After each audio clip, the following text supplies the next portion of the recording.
A gente vai falar nesta segunda-feira sobre finanças pessoais para começar a semana pensando em dinheiro e pensando em coisas boas, né? Em como ganhar dinheiro fazendo um bom investimento. Professor Daniel Santos, bem-vindo mais uma vez, bom dia. Bom dia, Ronaldo. Me diz uma coisa, as bolsas estão num momento muito positivo, como você disse, inclusive ontem para mim, algo que a gente já estimava há cerca de 90 dias, há 3 meses atrás. Exatamente isso, né? Como alguém falava antigamente, não é magia, né? E nem tecnologia, é apenas o mercado. Nada que cai tanto pode deixar de subir. A Bolsa de Valores do Brasil, ela apresentou sucessivas quedas ao longo dos últimos anos, inclusive, refletindo a atividade industrial e econômica do Brasil. Então, se nós temos um país que apresenta um crescimento reduzido ou freado, isso significa que no momento que esse freio for tirado, ele acelera. Então, a Bolsa agora reflete exatamente essa perspectiva. A gente vinha com uma dificuldade bastante grande na equipe econômica de lidar com o momento do Brasil, e isso fez com que todos os investidores, o mercado de um modo geral, ficasse reticente, né? Ou seja, nós tínhamos uma séria crise de confiança e isso se reflete diretamente na Bolsa. Certamente, porque quando você se lembra do antigo ministro da Economia que nós tínhamos na Fazenda, não é?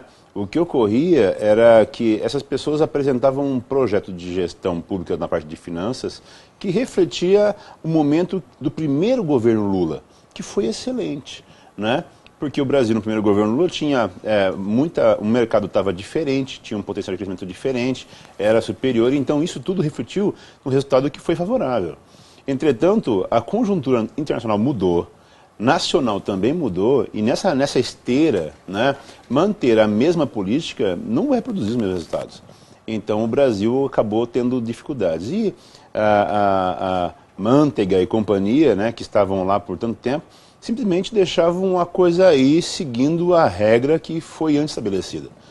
Hoje não mudou nada ainda, né? Quando você pensa em termos de economia, o déficit continua lá, na verdade. Quando se pensa em termos de juros, os juros são os mesmos. Em relação ao câmbio, a intervenção do governo no câmbio ainda é apenas superficial, porque a gente não consegue definir se nós somos um país exportador ou importador.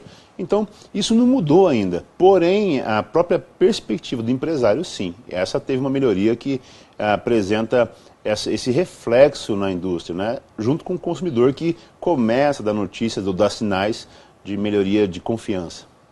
Justamente porque parece haver mais sintonia da equipe econômica com o próprio mercado. Exatamente. Não é? Quando a gente começa a pensar e perceber sobre essa relação com o mercado, não é só fazer aquilo que o mercado quer, mas é dar um norte firme para esse mercado, dar uma direção que quem vai investir tem certeza de que vai se manter essa política por mais que apenas 1 ou 2 anos, né?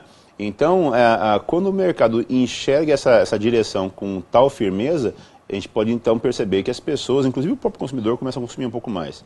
E a Bolsa de Valores, que é o balcão de negócios de ações de empresas que estão entre as mais valiosas do Brasil, né, reflete isso, não é?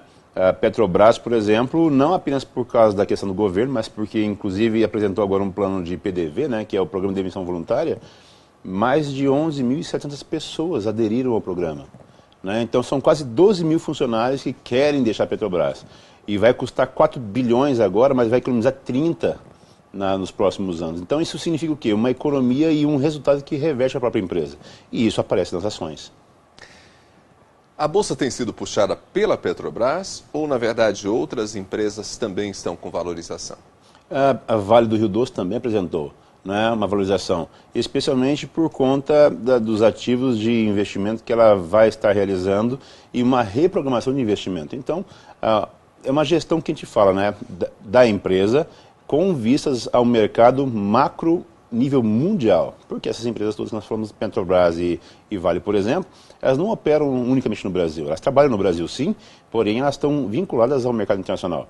Com a Vale, ela reprogramou os investimentos e isso também alavancou em quase 3% no dia as ações. E 3%, para o nosso ouvinte, vai se lembrar, né, que significa que são 6 meses de poupança. Então, a poupança que rende 0,5% ao mês real, em 6 meses a Vale apresentou um rendimento em apenas um único dia. É muito significativo, né? É a melhor maneira que nós podemos perceber que no mundo econômico se ganha mais dinheiro com negócios e não com juros.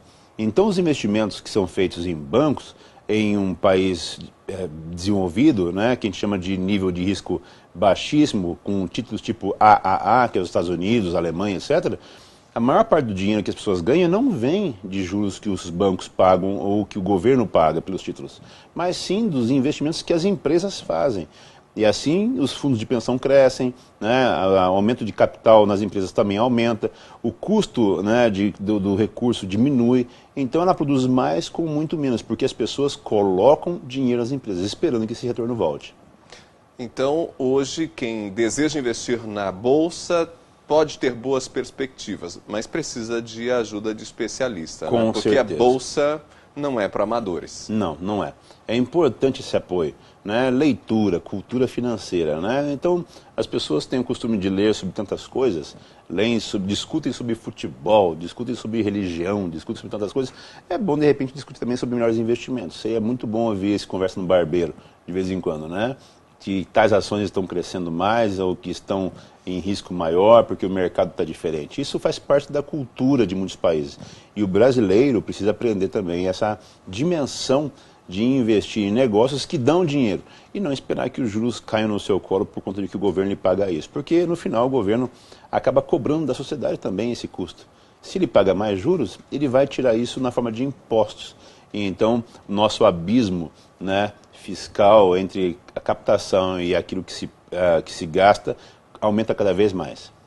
Bom, você acentua aí, né, e propõe que as pessoas procurem informações e, ao procurar informações, quem sabe invistam na Bolsa. E, de fato, né, a gente tem nos países desenvolvidos uma cultura maior da própria população investindo na Bolsa e ganhando dinheiro com isso. A gente ainda precisa crescer também nesse aspecto. Exatamente, com certeza. Né? Em Maringá existem agências já que trabalham nesse sentido de apoiar o investidor. Também via internet tem muita empresa séria. É bom pesquisar, olhe sobre isso, levante o perfil histórico, mas existem muitas opções disponíveis no mundo que nós vivemos hoje e a falta de informação não pode mais ser desculpa para alguém investir em ações. Professor Daniel, mais uma vez obrigado. Até a semana, aliás, até quarta-feira, né? Isso aí. Até quarta-feira, porque falar. Hoje foi fora da programação em função dessa variação tão expressiva que teve na Bolsa de Valores. Até quarta-feira. Esse é o professor Daniel Santos. Daqui a pouquinho nós voltamos para falar sobre o direito do consumidor com o professor doutor Rodrigo Valente. Em instantes, o Ponto com News está de volta.